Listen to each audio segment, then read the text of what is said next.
Olá, pessoas, tudo bem?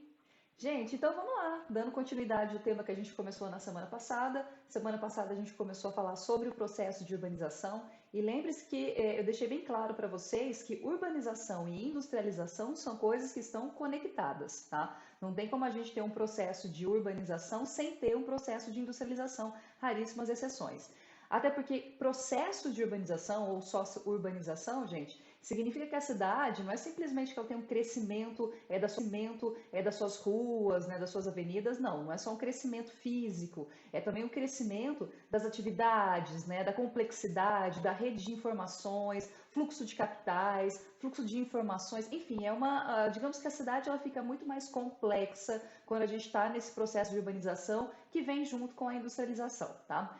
Na semana passada eu também falei bem claramente para vocês que a gente tem uma grande diferença entre a urbanização que teve nos países desenvolvidos e nos países subdesenvolvidos. Como nos países ricos, esse processo de industrialização, e também não é à toa, tá, gente? Lembra que a industrialização deles foi muito anterior à nossa, porque eles também fizeram exploração de outros lugares, né? Lembre-se que eles eram metrópoles e não colônias, lembre-se que eles conseguiram tirar riquezas de muitos países e por isso eles acumularam um capital suficiente para posteriormente, fazer um processo de industrialização e aí depois a urbanização. Como foi um processo que se iniciou, gente, ainda lá em 1780, 1790, né, ou início de 1800, como é um processo que é lá antigo, significa que eles tiveram um tempo muito maior para, digamos, se adequar aos problemas que esse processo muito rápido trouxe. Claro que se você tem um processo rápido de pessoas indo das áreas rurais para as áreas urbanas, você tem que fazer uma série de modificações. No início, as cidades dos países ricos não eram as melhores cidades como a gente tem hoje. Eram cidades, sim, muito sujas, insalubres, poluídas, cheias de pestes, né, cheias de epidemias. Enfim, a gente tinha, sim, uma série de problemas. A diferença é que aí esses países perceberam que eles tinham que melhorar para acabar, digamos que conseguindo dar mais desenvolvimento ao próprio sistema capitalista, tá? Então, o próprio sistema capitalista ele exigiu que as cidades melhorassem, e não foi porque a gente tem pena dos moradores, eu sempre falo isso, é porque, na verdade, se você tem uma cidade que é difícil de você ter uma circulação, também isso atrapalha o próprio sistema, tá? Então, se a gente pensar nisso, as cidades, então, desenvolvidas, dos países desenvolvidos, começaram a ter um planejamento, essa é a palavra-chave, e com esse planejamento, automaticamente, viraram as cidades que nós temos hoje. Então, você tem aí, desde Londres, Paris, né, o próprio Nova York, tá? Esses grandes centros urbanos, que passaram por um processo de planejamento enorme em todos os aspectos, né? Desde moradia, desde transporte, a circulação mesmo das pessoas, diferente do que aconteceu nos países subdesenvolvidos, como é o caso do Brasil. O Brasil, como a gente teve um processo de industrialização tardio, nossa urbanização então foi muito rápida, muito acelerada, não tivemos um planejamento, e isso é visível até hoje, ainda que as cidades elas tenham planos diretores, ainda que elas tenham, né, digamos que uma forma até de poder se planejar, mas a gente vai ver que na prática é muito complicado em alguns casos. Mas é importante, gente, que a gente entenda certos conceitos relacionados à urbanização, tá? E esses são conceitos que vocês vão ter que carregar aí pelo menos mais um ano, o ano que vem, talvez o vestibular, né? Que são conceitos que a gente tem que saber, tá bom? Bom, esses conceitos, então, primeiro a gente tem que falar do processo em si, como eu já falei para vocês, tá? O processo em si, ele vai deixar, então, a cidade muito mais complexa, né? Muito mais carregada de fixos, carregada de fluxos. E aí, gente, quando a gente fala de cidade, nós temos critérios diferentes de classificação. O primeiro critério é um critério administrativo. Você vai entender que a cidade, ela vai ser a sede do município. Lembre-se que cidade, falar em município são coisas diferentes. Cidade é essa área urbana, tá? E município você pega tanto a área urbana quanto também a área rural. Então, município e cidade são termos diferentes em geografia. Em termos administrativos, a cidade sempre vai ser a sede desse município, tá bom? E também vai ser onde você tem a maior concentração de pessoas, isso segundo o IBGE, tá? Segundo critérios estatísticos, gente, de acordo então, também de novo com o IBGE, a gente vai entender que é considerada urbana se você tem uma aglomeração superior a pelo menos 2.000 habitantes, tá bom? Então a gente não pode ter menos que isso, tá bom? Então, basicamente, quase todos os países, para ser considerado uma cidade, você tem que ter pelo menos 2.000 pessoas. Os critérios científicos, se a gente pensar principalmente para o geógrafo, né? Tanto os critérios administrativo como estatístico, está escrito errado ali. Estatísticos, eles são falhos.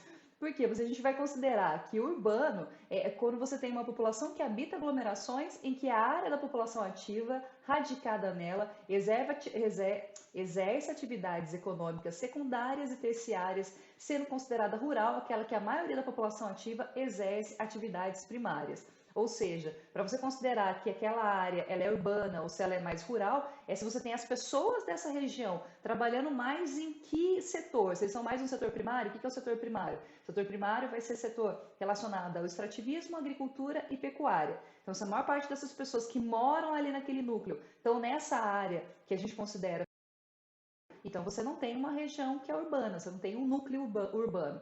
Já se você está, isso segundo nós, geógrafos, tá, gente? Já se você vai ter uma população que a maior parte das pessoas trabalha no setor secundário ou terciário, então seja indústria, seja setor de serviços, autônomos, então aí sim eles são considerados uma população urbana ou um núcleo urbano, tá bom?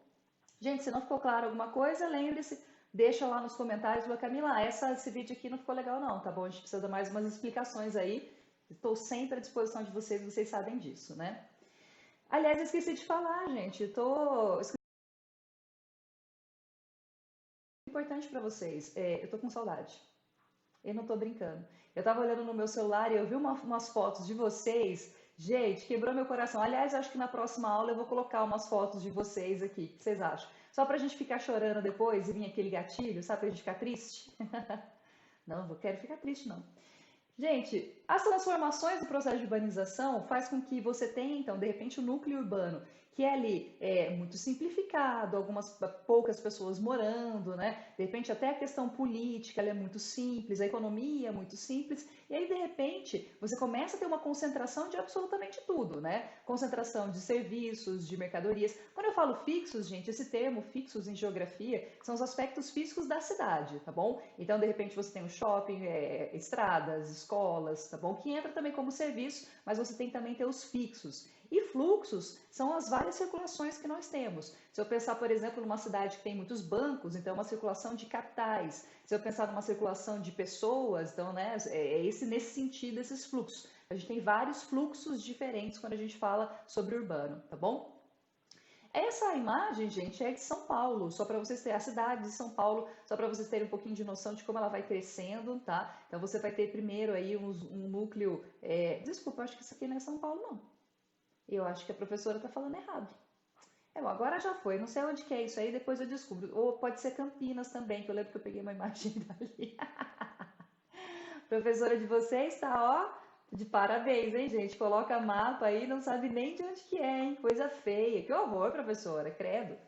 Bom, enfim, quero que vocês entendam que primeiro a gente tem essa mancha amarela. Então aí essa mancha amarela, ela vai depois passando para essa laranja, quer dizer, só para mostrar como a gente vai tendo essa expansão, né? Como a cidade ela vai se expandindo aos poucos. E o pior, vocês não sabem, eu fiquei procurando até a imagem de cidade, procurei um monte, aí botei essa. Parabéns de novo para mim, tá bom? Muito bem, gente. A formação de uma rede urbana, então veja que se você tem a formação de uma cidade, então aí automaticamente você tem uma rede urbana, tá? Quer dizer que as cidades, elas não são núcleos fechados. Diferente do que a gente viu lá na semana passada, que você tinha, por exemplo, os feudos, que é totalmente fechado, autossuficientes, né? Eles produzem praticamente tudo o que eles mesmos precisam. Quando a gente tem principalmente um território que é urbanizado, essas cidades elas começam aumentam o fluxo entre elas também. Então, quer dizer, você começa a ter, não dá para a gente ter uma cidade totalmente fechada. Obrigatoriamente, ela tem que fazer ali relações com outras cidades. Então, é nesse sentido que a gente fala da formação de uma rede urbana. Então, não é a cidade sozinha ali, né, no meio do território, perdida. Até pode ter, mas no geral você tem sempre uma rede de cidades e essas cidades elas têm então algum tipo de relação. Algumas cidades elas acabam atraindo muito mais, elas são muito mais atrativas no sentido que ela tem muito mais fixos e fluxos. Em compensação, tem cidades que não tem basicamente nada, né? Veja ali Iracemápolis, Cosmópolis, tá? E outros exemplos aí que a gente tem vários. Arthur Nogueira não, que eu sempre falo que aqui é megalópole, aqui tá de boa. Mas no geral, você sempre tem as cidades se relacionando, e cidades que não têm basicamente nada, mesmo que ela não tenha nada, os seus moradores então são obrigados a ir a outros lugares. Então, assim, você forma uma rede de dependência ou interdependência entre os municípios, tá bom? Bom, nesse sentido, então, a gente forma aquilo que nós chamamos de hierarquia urbana. O que é uma hierarquia? Hierarquia é quando você tem uma classificação, né? Uma espécie de classificação entre aqueles que são mais importantes ou menos importantes. No caso das cidades ali, vai ser basicamente a mesma coisa.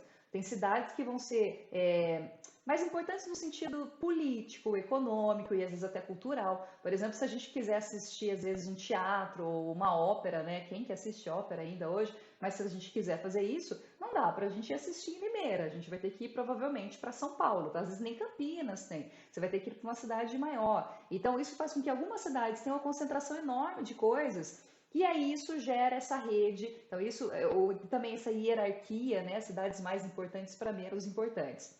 E aí, gente, nós temos dois esquemas dessa hierarquia urbana, tá? O primeiro esquema que eu vou mostrar para vocês, que é esse esquema clássico tradicional, a gente entendia há uns anos atrás, ali uns 20 anos atrás, que você tinha uma hierarquia muito simples, assim, como assim muito simples? Ó, as pessoas que moravam na vila, elas tinham relações principalmente com essas cidades mais próximas, que aí era uma cidade um pouco mais importante.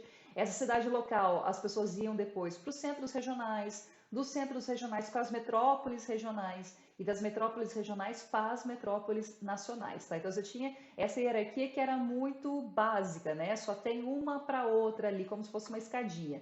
Atualmente a gente já entende que nós temos um tipo de hierarquia onde basicamente todo mundo tem uma certa relação com todo mundo. Como assim, professor?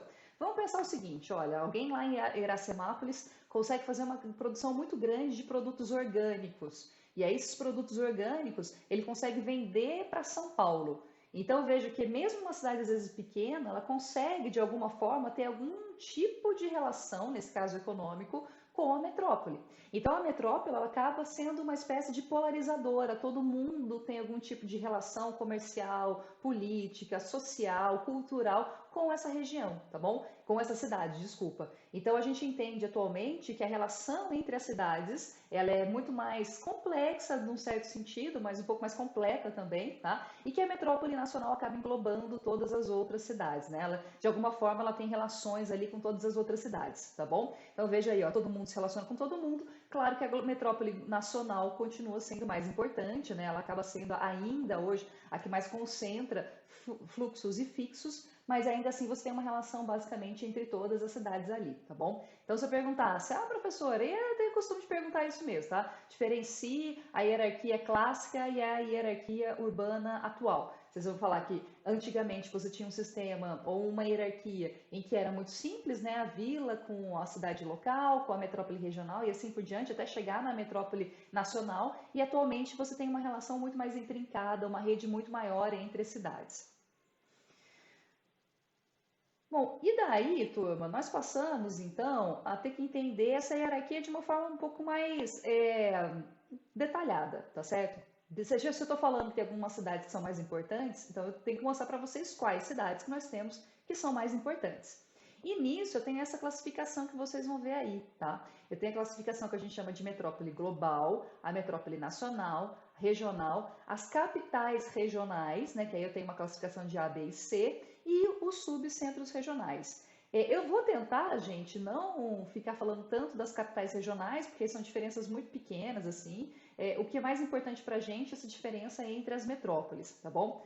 Bom, vamos começar com a metrópole. Gente, quando a gente fala metrópole, significa que você tem uma cidade que ela tem um poder ou um tipo de concentração maior de coisas. Então, se eu estou falando de metrópole, é diferente só de cidade, porque a metrópole ela deve ter alguma coisa, né? Ela tem coisas a mais. Além de ter mais habitantes, obviamente, ela também vai ter um conjunto de serviços, universidades, sedes de multinacionais, ela vai ter, de repente, hospitais que em outros lugares não tem, tá bom? Então, tudo isso define uma metrópole. Depois eu vou mostrar para vocês o que a gente entende pela classificação do que é metrópole. Mas a metrópole global, gente, é uma cidade que ela vai exercer uma influência, uma força, não só dentro do seu país, mas também em relação a outros países. Tradicionalmente, essas metrópoles globais vão ser aquelas que são mundialmente conhecidas, que têm, por exemplo, as bolsas de valores que são melhores, né, ou as que contam mais na economia internacional. Então, você tem, por exemplo, Tóquio, você tem Nova York, você tem Londres, tá? Então, são cidades que a gente considera como sendo metrópoles globais, porque elas exercem uma influência não só dentro do seu próprio país, mas também no mundo inteiro. Eu coloquei aqui como exemplo, né? Eu falei para vocês Nova York, Londres. No Brasil, gente, nós temos duas metrópoles globais, que vai ser São Paulo e Rio de Janeiro, tá? São Paulo é muito maior do que Rio de Janeiro. Rio de Janeiro ela perdeu força nos últimos anos, eu sempre falo isso, que foi uma cidade que sofreu muito com corrupção, né? Teve um empobrecimento da cidade, mas ela ainda é considerada, ainda é muito conhecida. E é até engraçado que eu não sei se vocês sabem, mas tem alguns gringos, né? Alguns estadunidenses, por exemplo, que entendem que Rio de Janeiro é a capital do Brasil. Até porque Brasília a gente não ouve. E Brasília não é cidade global e nem metrópole global, né? Não sei se vocês perceberam.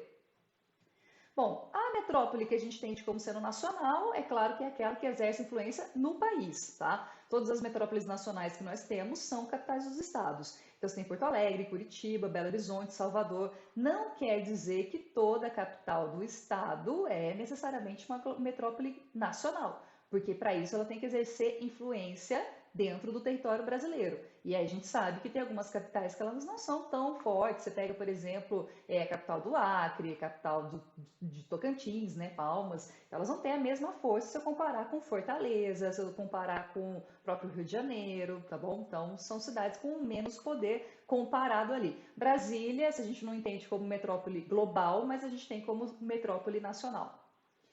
As metrópoles regionais são aquelas que exercem influência ali dentro dos limites do estado e não necessariamente são metrópoles, porque aí entra, gente, o caso de Campinas, tá? Campinas, como foi uma cidade que cresceu muito, né? Ela tem um crescimento enorme, ela inclusive é considerada também um tecnopolo, porque você tem as várias universidades ali ao redor. Isso faz com que Campinas seja considerada uma metrópole regional junto com Belém, Manaus, Goiânia, tá bom?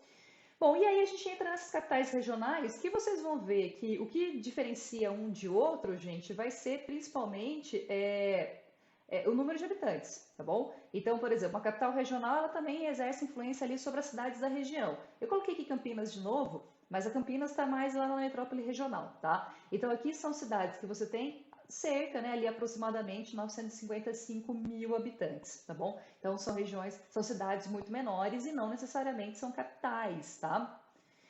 Aqui a capital regional B é quando você tem cidades que tem até 435 mil habitantes, e aí entra Ilhéus, Campinas, Campina Grande, desculpa, Blumenau, Palmas, ó, capital do estado, fica aí, Juiz de Fora. E a capital regional C, quando você tem cerca de 250 mil habitantes. E aí entra outras capitais como Macapá, Rio Branco, Santarém, Ponta Grossa, né? São José dos Campos, que cresceu bastante aqui no estado de São Paulo, tá bom, gente? E por último, para terminar, olha, nós temos os centros subregionais, e aí são cidades bem pequenas mesmo, mas que têm ali uma certa influência numa regiãozinha menor, tá? Eu poderia colocar aí, por exemplo, Piracicaba, tá? Se eu pensar na nossa região de Limeira, Piracicaba tem esse poder de ser um centro regional. Ou poderia colocar Ribeirão Preto, não, que Ribeirão Preto já está quase como cidade, capital regional C, tá bom? Bom, turma, vocês podem ver aí, eu coloquei no mapa, ó, se vocês tiverem dúvidas, essas linhas aí é só para vocês entenderem o poder, né, a região de influência de cada uma dessas capitais, ou mesmo dessas metrópoles. Então, veja que em alguns casos, São Paulo, por exemplo, exerce influência praticamente no Brasil inteiro, tá bom? Gente, alguns outros conceitos urbanos importantíssimos. Primeiro conceito urbano, megacidade. O que são megacidades? Gente, é muito fácil, tá? Megacidade é qualquer cidade que tenha mais de 10 milhões de habitantes. Passou de 10 milhões de habitantes, é considerado uma megacidade. Claro que uma megacidade também vai ser uma metrópole, tá bom? Então, tradicionalmente, se ela é muito grande, ela provavelmente também será uma metrópole. Só que não necessariamente uma megacidade é uma metrópole global, tá bom? Porque você pode ter uma cidade com mais de 10 milhões de habitantes e que não necessariamente é uma cidade influente no mundo inteiro. A gente vai ver na Índia, por exemplo, nós temos várias megacidades que não são metrópoles globais, que não têm importância para o mundo inteiro. E às vezes não são nem metrópoles nacionais, tá? É porque aí depende do país. Mas no geral, então, o que determina uma megacidade é o número de habitantes. Gente, nós temos essas megacidades aqui, porém, estima-se que até 2030 a gente tenha mais de 30 megacidades no mundo inteiro. E aí é uma coisa interessante que a gente tem que entender que essas megacidades, gente, elas atualmente não ficam em países desenvolvidos. Como assim, professora? Quer dizer que se eu pegasse num passado, as cidades que mais iam crescer eram que estavam em países desenvolvidos, países ricos. Só que a gente aprendeu lá atrás que os países ricos, eles tiveram uma espécie de, não digo controle populacional, mas você teve uma queda na taxa de crescimento demográfico, né? Quer dizer, nasce muito menos gente nesses países, o que quer dizer que a população, ela está diminuindo, não digo diminuindo, mas ela está estabilizando, em alguns casos diminuindo sim, mas ela vai ter uma estabilização. Se a população está estável, claro que as cidades também não vão crescer, tá, gente? Então você não vai ter um crescimento enorme das cidades. Então, se vocês olharem aqui, ó, vejam que, tudo bem, Tóquio continua sendo a cidade com maior número de habitantes em 2015, ó. Ela tem mais de 35 milhões de habitantes, então ela é uma mega cidade. E já faz tempo, desde 75 ela já era. Só que se eu pegar a segunda colocada, que é Mumbai, que fica lá, ou Bombay, tá, gente? É praticamente a mesma coisa, que fica na Índia. Vejam que lá em 1975 ela não era uma mega cidade. Ela só vai virar uma mega cidade lá em 2005, tá? Mesma coisa se eu pegar São Paulo. Ó, São Paulo tinha muitos habitantes lá em 75? Tinha. Mas veja, gente, que ela quase dobra, ou mais que dobra, né, em 2015, tá?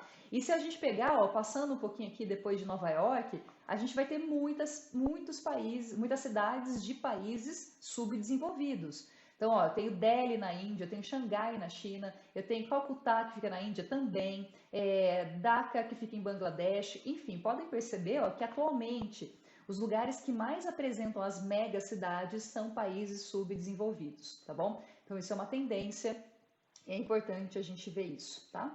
Ó, os países ricos são um pouquinho mais para baixo ali, tá? Gente, então, belezinha, né? Tranquilo, não sei nem por que eu voltei. Lembra que eu falei que eu ia colocar aqui porque, o que, que era a metrópole? Metrópole é um conjunto espacial de duas ou mais cidades integradas em infraestrutura, serviços e uma cidade principal. Então você tem lá uma cidade que ela é mais importante, Campinas, por exemplo, tá? A gente tem ali uma metrópole em Campinas e ali inclusive também uma região metropolitana. E aí Campinas é a mais importante e você tem as cidades vizinhas e elas têm uma rede ali de infraestruturas, ou seja, de fixos, como por exemplo aeroportos, grandes rodovias, inclusive às vezes você só tem o crescimento de uma coisa na cidade principal porque você tem as cidades no redor, você só tem o crescimento da Unicamp de repente porque você tem as cidades vizinhas ali que também são atraídas pela Unicamp, entende? Então a gente acaba tendo esse crescimento por conta também desses outros municípios. Gente, coloquei aqui um panorama para vocês verem a população, tá, dessas grandes metrópoles. São Paulo, claro que continua, se ela é uma mega cidade, né, então ela também vai ter, ela também vai ser uma metrópole, obviamente, tá bom? E aí eu coloquei aqui algumas principais só para vocês darem uma olhadinha. Gente, megalópole é quando você tem duas grandes metrópoles que têm um processo que a gente chama de conurbação. Olha que palavrão. O que é uma conurbação? Conurbação, gente, é quando os municípios crescem tanto a ponto de se juntar. Só que nesse caso não são só qualquer cidades. Você vai ter aí metrópoles e aí essas várias metrópoles elas crescem tanto a ponto de se unir fisicamente, tá? Então você não sabe onde começa uma e começa a outra. Se vocês já foram para São Paulo, por exemplo, é quando a gente está em Guarulhos e vai para a cidade mesmo de São Paulo. Quase não dá para saber a diferença. Tem uma placa ou tem outra placa ali, mas a gente quase não tem, não dá para ver a diferença. Só que nesse caso, gente, a gente não tem só duas ou três, a gente tem várias metrópoles que às vezes se juntam e aí formam um grande conglomerado urbano, tá? Uma grande área urbana. No mundo inteiro a gente vai ter nos Estados Unidos, tá? Estados Unidos tem essas megalópolis, a gente tem 3 nos Estados Unidos, a gente também vai ter no Japão, na Europa e no Brasil eu vou mostrar para vocês que a gente tem um processo de formação, tá? Gente, as megalópolis dos Estados Unidos é importante a gente saber o nome. Uma falhou ali quando eu fiz o recorte, ó, mas a gente vai ter a megalópole de Boswash, que é a mais antiga.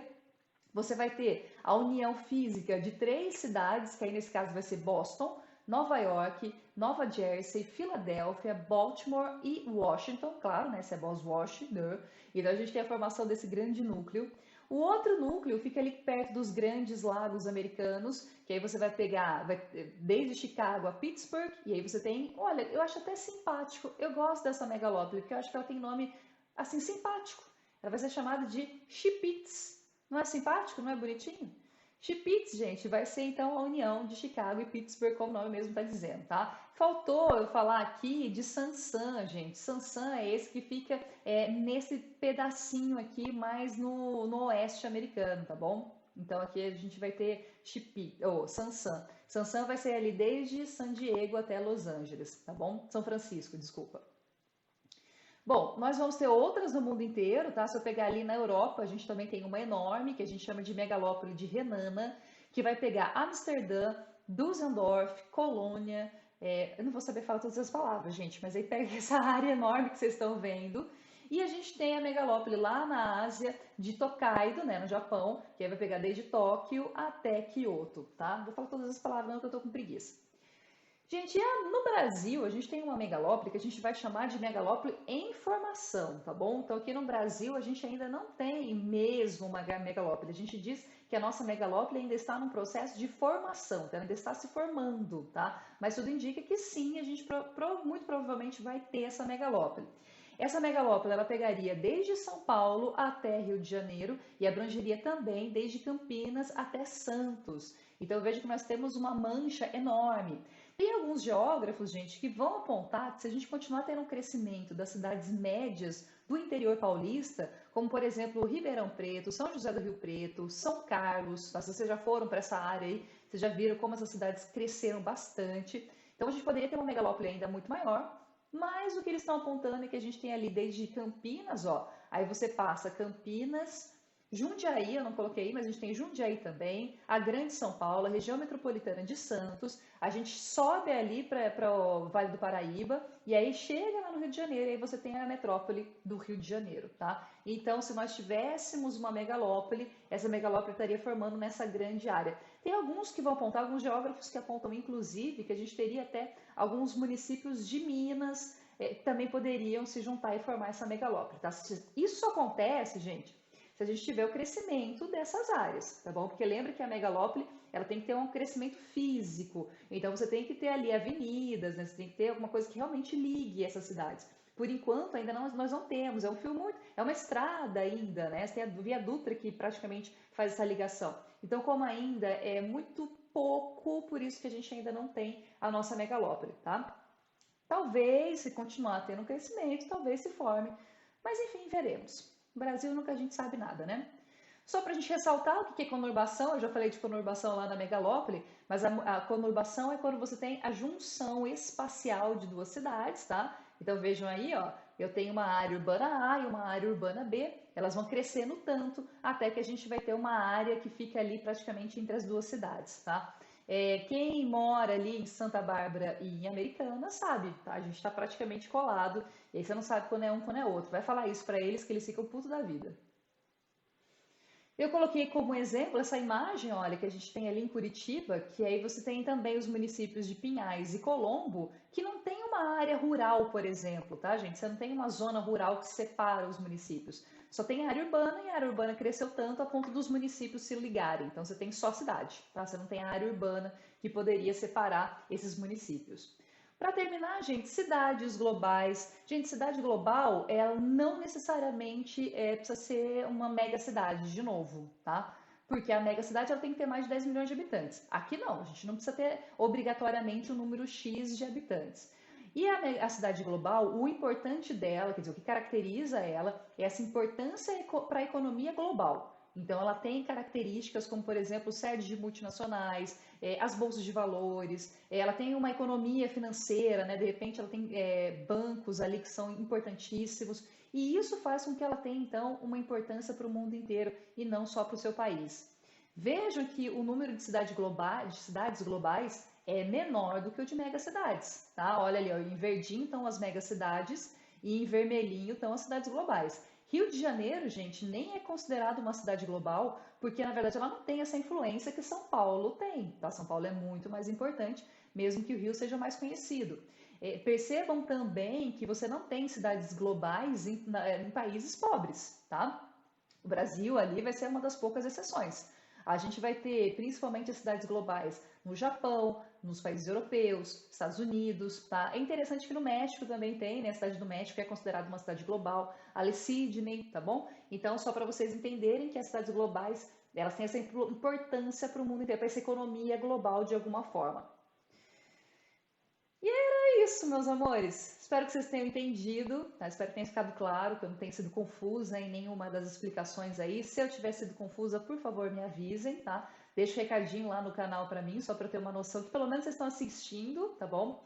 E é isso. Gente, muito obrigada pela atenção de vocês.